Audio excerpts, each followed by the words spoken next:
അയ്യപ്പനെ പ്രീതിപ്പെടുത്താൻ നടത്തിയ ആഗോള അയ്യപ്പ സംഗമം അത് അയ്യപ്പന്റെ ഏറ്റവും വലിയ കോപമായി ഇടുത്തിയായി ഇവരുടെ തലയിൽ വീഴാനുള്ള ഒരു അവസരമായി മാറി എന്നുള്ളതാണ്.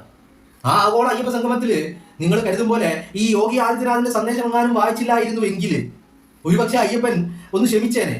പക്ഷേ യോഗി ആദിത്യനാഥിന്റെ ഈ പറയുന്ന സന്ദേശം വായിക്കലോടുകൂടി അയ്യപ്പന്റെ കോപം, അയ്യപ്പൻ ക്ഷമിക്കുന്നതിന് പകരം അയ്യപ്പന്റെ കോപം ഇരട്ടിയായി അത് ഇവരുടെ തലയിൽ വീണു.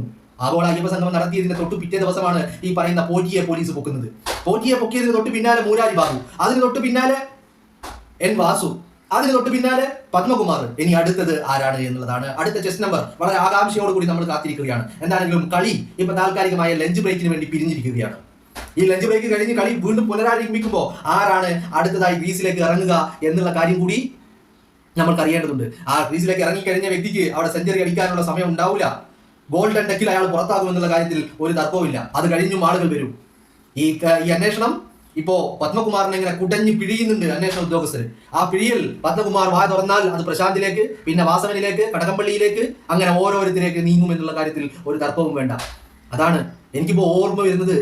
അഴകിയ രാവണൻ എന്ന് പറയുന്ന സിനിമയിൽ മമ്മൂട്ടി പറയുന്ന ഡയലോഗാ, വെറുത്ത് വെറുത്ത് വെറുത്ത് വെറുപ്പിന്റെ അവസാനം ഈ കുട്ടിശങ്കരനോടുള്ള സ്നേഹമായി മാറുമെന്ന് പറയുന്നുണ്ട്.